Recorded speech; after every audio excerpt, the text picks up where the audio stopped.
A little after 2 here, a little after as we head through this Wednesday program. We got a lot to do here. Let's go to Alan Paramus. What's up, Al? Hey, Mike. If the Giants decided to sit Eli, would you have a problem with that?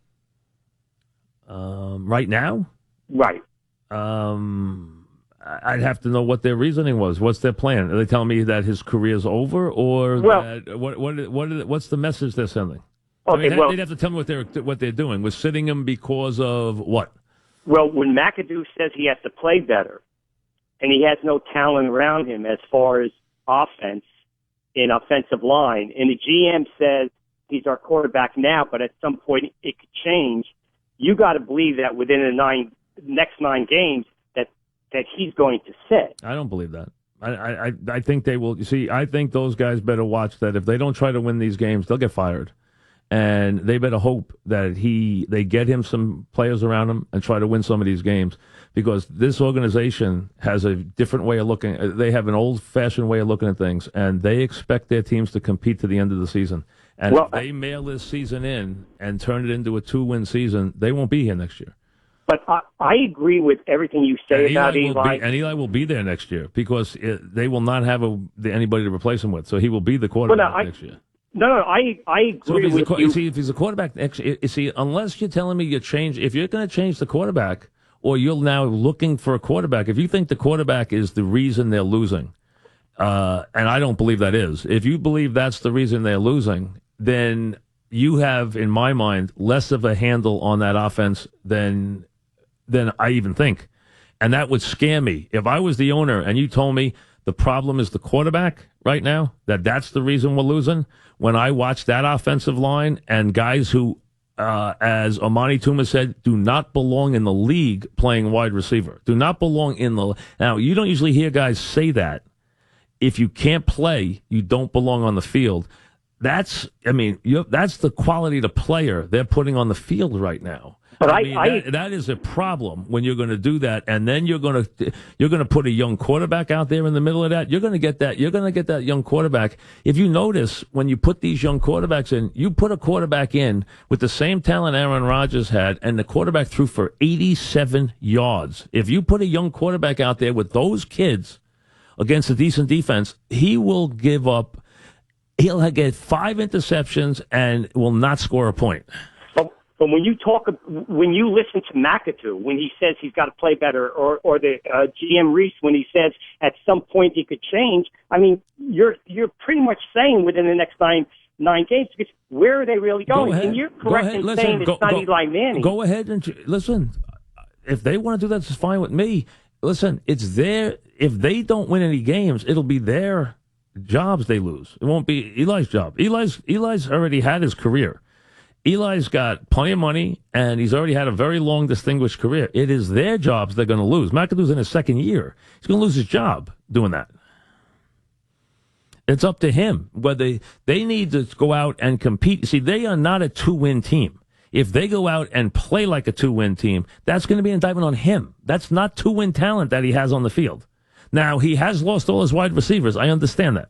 They lost all of them in one game, which is I've never seen that before.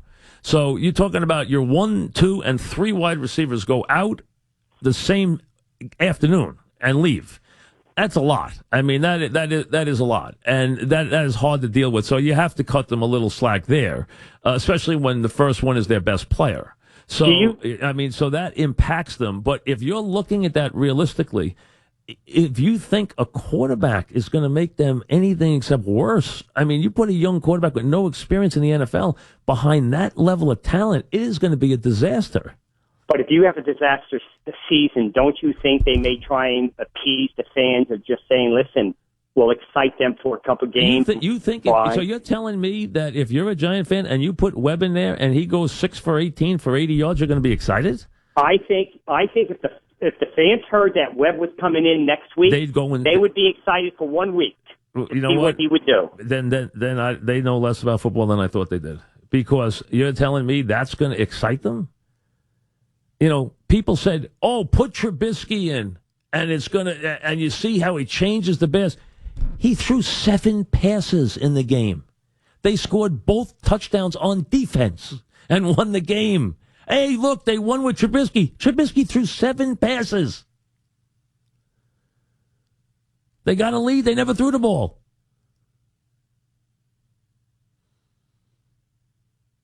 They put Hundley in. He threw for 87 net yards. There's a big difference in these level of play of these quarterbacks. It takes a while to learn to play this position in this league. Now, you can walk in sometimes and have things break right with some talent and things. You know, it happens. But a lot of times, I mean, it is usually worse, not better with young quarterbacks. This talent on this offense right now is awful. Extract Eli from the offense and tell me where there's a good player on the offense. Your best lineman, Pugh, is now out. Your top 3 wide receivers are out. Your offensive line's terrible. You can't run the ball. I mean, where are you good? Dave and Deal, what's up, Dave? Mike. What's happening? 2 points, 2 quick points. Yeah. Last night, sitting down watching that game, bottom of the 6th inning, obviously the walk right before Turner comes up. Now, Keichel's got him in a 1-2 count there. He's got Bellinger on deck. He still has a low pitch count.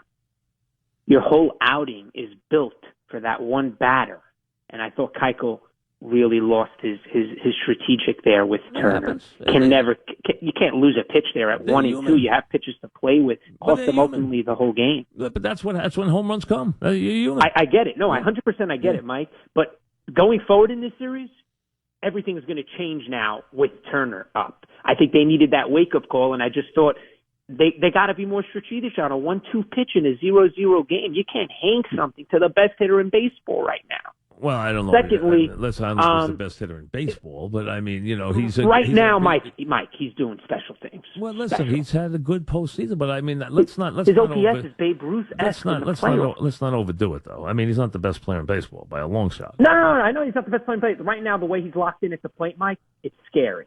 But in any case, moving on to Eli. Mm-hmm. Listen, obviously, there's a sound bias. I've called you. I'm a diehard Cowboy fan my whole life, but that has nothing to do with it. I'm just going to give you a trait, something I was looking up earlier as you were talking about Eli. He's got 220 interceptions since he's come into the league, and he's lost in fumbles about 89 fumbles since he's been in the league. He's got 309 turnovers, Mike, in 13 seasons. He's averaging almost 24 turnovers per season. Right. I mean, his completion percentage, abysmal. I mean, you look at his 12 to 15 years in the league where how you really break down an elite quarterback. Let's say his first 3 years. You're a Cowboy fan. From year 3 to 13, Mike, how many times 10 or 11 years. How many times has he beaten the Dallas Cowboys? No, listen. And how many quarterbacks have you played against him through all those years while you were out there playing against him? And how many Super Bowls have you won while he's been in the league? None. And when you had a big playoff game in your building and you had a 14-3 lead in the game in the first half, who drove the ball the length of the field in the last minute of the first half to get that game back going into the half and beat you in the second half? Oh, it might have been Eli Manning. Jeez. So the one time you played the Cowboys in the playoffs, they played the Giants in the playoffs in that era, he beat you in your building. Okay. Just no, really? He did he? Oh, wow. How do you ever accomplish that? And how do you ever beat the Pats twice in the Super Bowl? I mean, how did he ever accomplish that? My God, really? I don't know how he did it.